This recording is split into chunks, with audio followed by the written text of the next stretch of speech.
Hey gang, so as you're aware, I am a huge fan of Chinese history and Chinese mythology.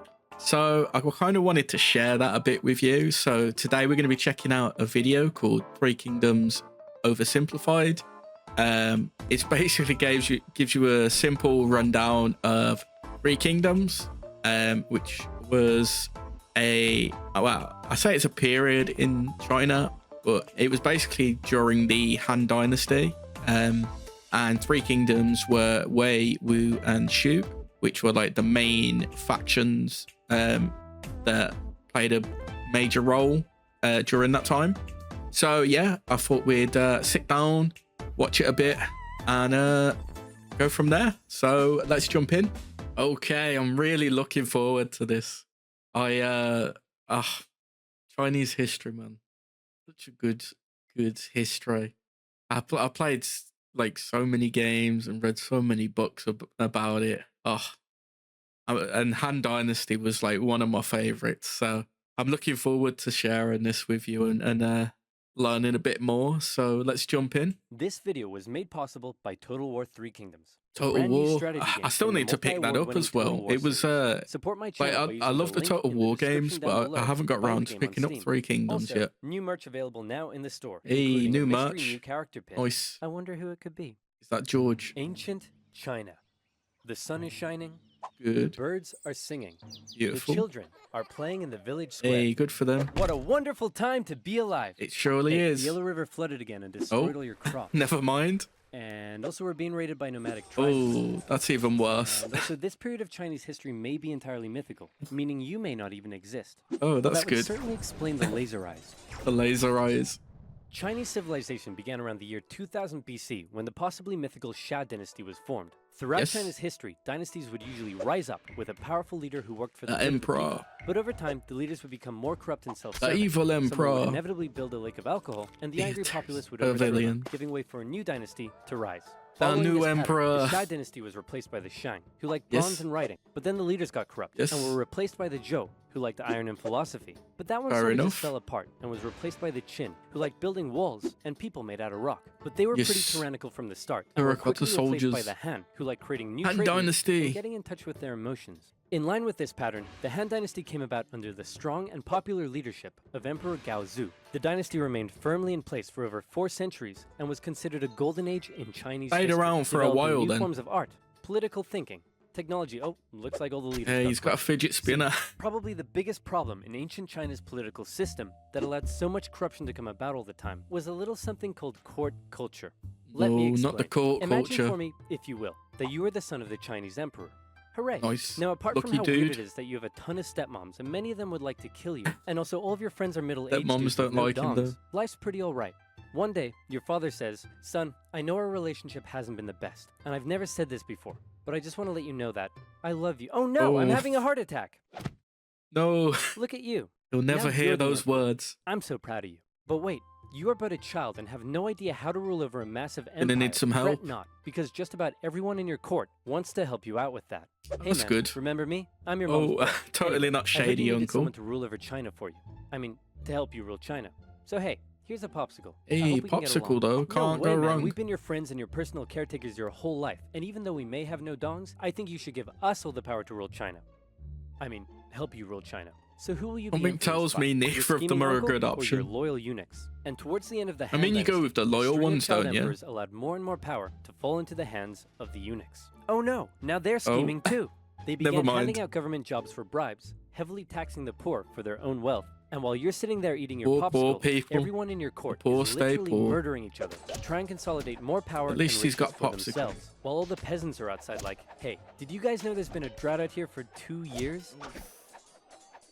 Guys, obviously the people weren't too happy that while they were struggling to survive, they were also being heavily taxed so that the eunuch faction could all have rockin' mansions, complete with swimming pools and Alexas. So finally, when a self-proclaimed Taoist wizard came along and was like, you know whose fault it is that we're all Is this the yellow turbans? It's the emperor and his posse. They've lost their mandate from yellow turbans were the best, man. Must be destroyed with an unrelenting, furious wrath.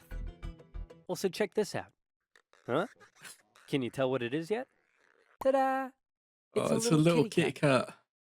Look at her little ears. The people loved his political philosophy. He promised them land reforms, and his followers grew in number. They began arming themselves yellow and wearing yellow turbans. Yes. And they also developed a really catchy yellow slogan. turbans. In the year 184, the Yellow Turban Rebellion broke out across China, with millions rising up against the Han Dynasty, and the imperial government in the capital city freaked out. With all their internal bickering, they were completely unprepared and unable to deal with such a huge rebellion. So they were forced to call on independent warlords from across the empire to help them deal with this situation. Yeah, Some who they big getting? names took part in the fighting.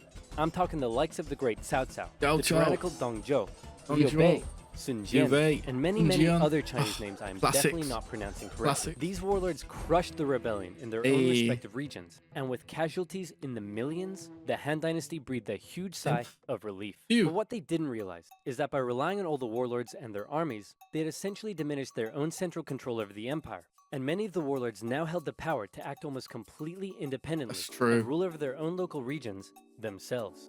Back in the capital, the emperor and his son were having a little chat. Listen, I know we've had our ups and downs, and I it's not gonna happen again, is it? Many smoking hot stepmoms instead of you. But what say you and I finally go on a little fishing trip together this weekend? Oh no, I'm having a stroke! Of and course. yet another child emperor was on the throne. This time, however, instead of the eunuch faction gaining even more power, this child emperor's uncle became his regent, who also just so happened to be the head of the imperial army, He Jin. Man, I Okay. hate those sneaky, lying, cheating eunuchs. Hey, warlord Yuan Shao. Yuan What should we do? Shao. Kill them all. Right on. You can't kill the eunuchs. They're a vital part of this empire's governance. And also, they paid me a lot of money to say that about them. Ah, come on! No! So He Jin and Yuan Shao decided the empress may need more convincing. And so they called in an infamous, feared, tyrannical, overweight warlord from the northwest Dong Zhuo. to help convince her. That Right. man was Dong Zhou. And he Yes. set out for the capital Dong city Zhuo. with his army. Hey guys, I heard a rumor that He Jin was planning on killing us. Then why don't we kill him first? And so it was. They lured him to the palace with a forged letter from his sister, and when he got there, they Wait, I lobbed want off to his go head. back and read that. Lobbed off his head. Forged letter from his sister. Hey, I need your help with something unspecified plus not at all suspicious. This letter isn't a forgery. From your sis, the Empress Dowager. And when he got there, they lobbed off his head. Poor dude. Didn't last long. Kill them all. Imperial forces stormed the Yep. palace, Yuan and the Shao. eunuchs were all massacred. The peasants, who were still suffering from drought and starvation, saw what was going on and began to riot. The emperor and his brother were forced to flee the city, which was now in flames, and the feared, nasty, tyrannical, bloated Dong Zhou had just arrived. He found the emperor and his brother wandering the hills outside of the city and was understandably confused. So he scooped up the emperor, went to the capital and was like, "Hey guys, what's up? I see the capital is on fire. Also, I'm here with my army and I have the emperor with me."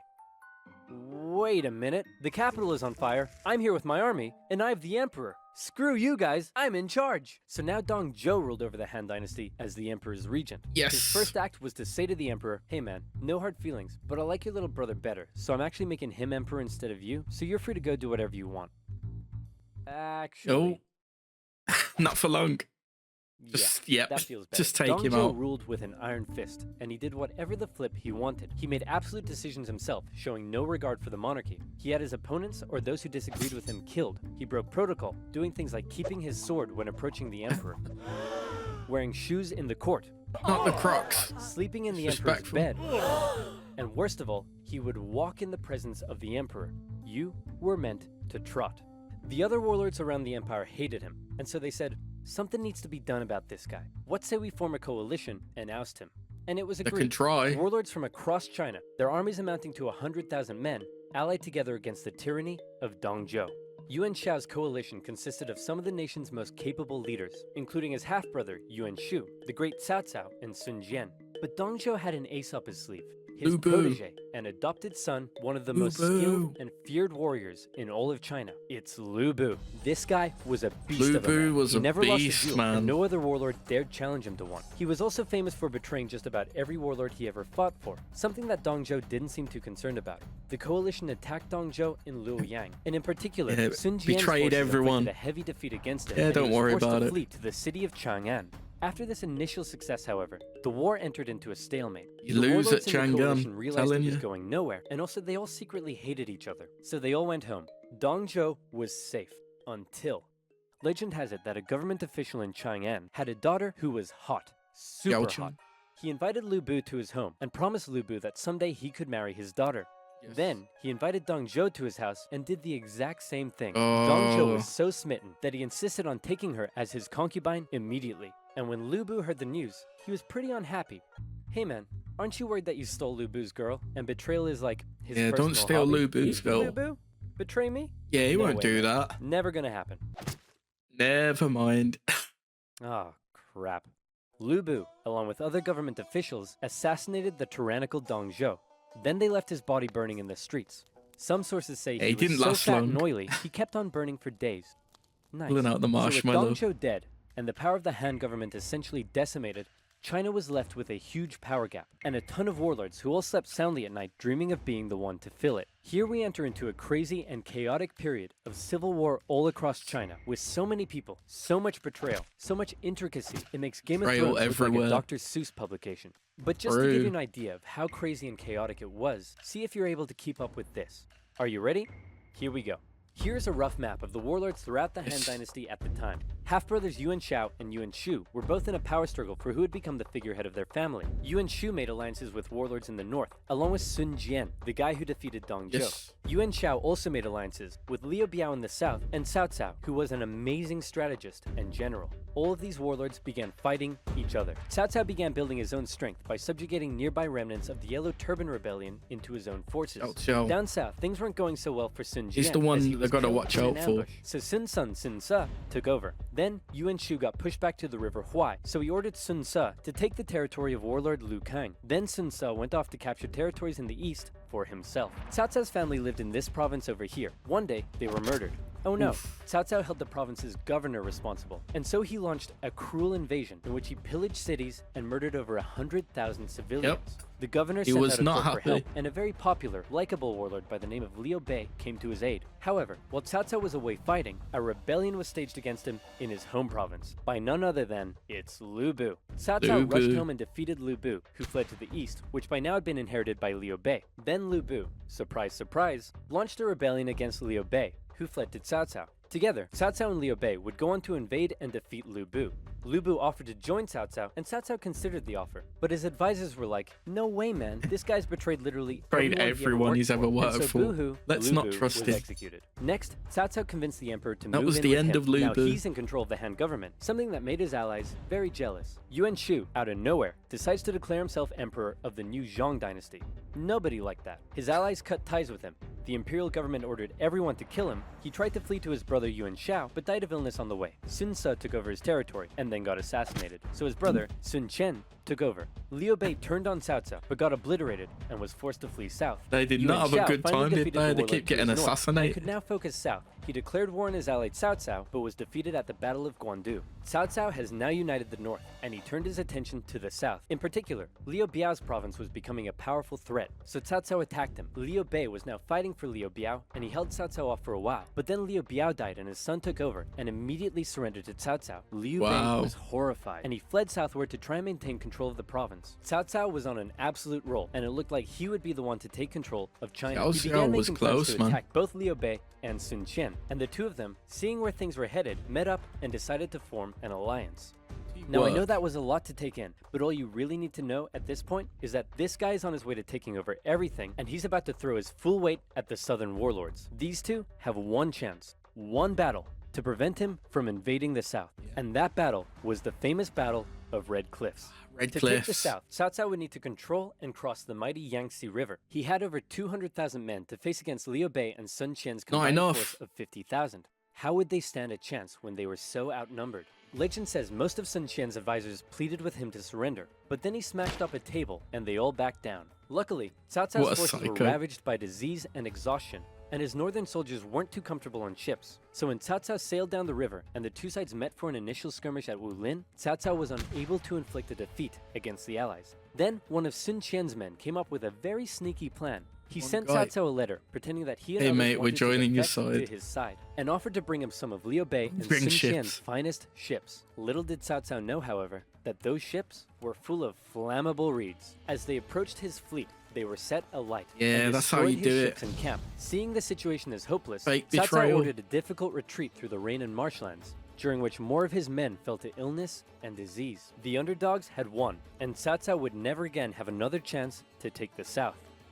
Following that, the three warlords took some time to finish off some smaller competitors in their own regions, and by the year 214, China looked a little bit like this. Yep. Cao Cao continued to try to penetrate the southern regions, The three had big no success, factions. and even lost the Hanzhong region to Liu Bei in 217. The former allies eventually fell out over who should own this territory here, with Sun Qian coming out on top. In 220, Cao Cao died of a head disease and was replaced by his son, Cao Pi. Cao Pi convinced the Emperor of Han to abdicate, and then proclaimed himself the Emperor of the new state of Wei. Liu Bei followed suit, declaring himself the true Emperor of Shu Han. And a few years later, Sun Qian joined in the fun and declared himself Emperor of Wu. And so now you have a number of kingdoms in China. How many? Count them. 1, 2, 3. Three kingdoms. Actually, they weren't kingdoms, they were dynasties. And when the three kingdoms finally formed, not a whole lot happened. For the next 3 decades, they continued to engage in combat, but it almost always ended in stalemate, and nobody really got anywhere. So how did it all end? Did Cao Cao's descendants eventually realize his dream of unifying China? Nope. Not quite. Instead, the three kingdoms became victims of the usual problems that plagued Chinese dynasties. In Wu, Sun Qian's descendant became a tyrant, who was more interested in spending time with his concubines than governing. In Shu Han, a powerful, corrupt eunuch faction rose up, and by now we all know how that ends. And in Wei, a string of young emperors gave way for a powerful family, the Sima clan, to take control of the dynasty's government. This Sima clan recognized the weak state Shu and Wu had been reduced to, and so they began making plans. I've just received this letter that says Wei is planning to attack us. Should we make preparations for war? Nah, it's probably nothing to worry about. Let's do absolutely nothing. Yeah, don't worry about it. Sounds good to me. Wei launched a full-scale invasion into Shu, which fell within a year. Then Sima Yan forced the Wei emperor to abdicate and proclaimed himself emperor of the new Jin dynasty. In the year 279, Jin launched an invasion of Wu and finally unified China in the year 280. The pattern of rising and falling dynasties, division and reunification would continue in China. It's crazy how close all three of them were just to be taken over and replaced by Jin. What would have happened if Cao Cao had his way and unified China? Or what if Lu Bu never assassinated Dong Zhou and he continued to rule over the Han dynasty? What about if one of these smaller warlords had risen to the top? Dang it, what if I want to be a warlord during the downfall of the Han dynasty? Whoa, partner, calm down, because now you can. This video is brought to you by Total War 3 Kingdoms, a brand new strategy game that combines a gripping turn-based campaign of empire building, statecraft, and conquest. I need to pick it up, man. It's real-time battles. Like choose from a cast of legendary Total War games are really good. Unite China. I've heard this was a decent one as well. Forge the next great dynasty and build a legacy that will last through the ages. Recruit heroic characters to aid your cause and dominate your enemies on military, technological, political, and economic fronts. Will you build powerful friendships, form brotherly alliances, and earn the respect of your many foes? Or would you rather commit acts of treachery, inflict heart-wrenching betrayals, and become a master of grand play Lu Bu? I bet you would. Your legend is yet to be written, but one thing is certain. Glorious conquest awaits. Buy the game on Steam using my link in the description down below. It would also support my channel and my work massively. So thank you. Yeah, I gotta pick it up at some point. Yeah, so that was Three Kingdoms Oversimplified. I really enjoyed it. It's kind of crazy to see how close Wei, Wu, and Shu were to actually unifying China, only to be basically taken over and unified by Jin, which is pretty interesting. I didn't know that. I know bits of Three Kingdoms history, but I hadn't actually looked into that, so it's interesting to know and something to give me to look into in the future. But let me know in the comments below who you'd support and what you thought of the video, and don't forget to like, subscribe, and ring the bell, and I will catch you next time. See ya.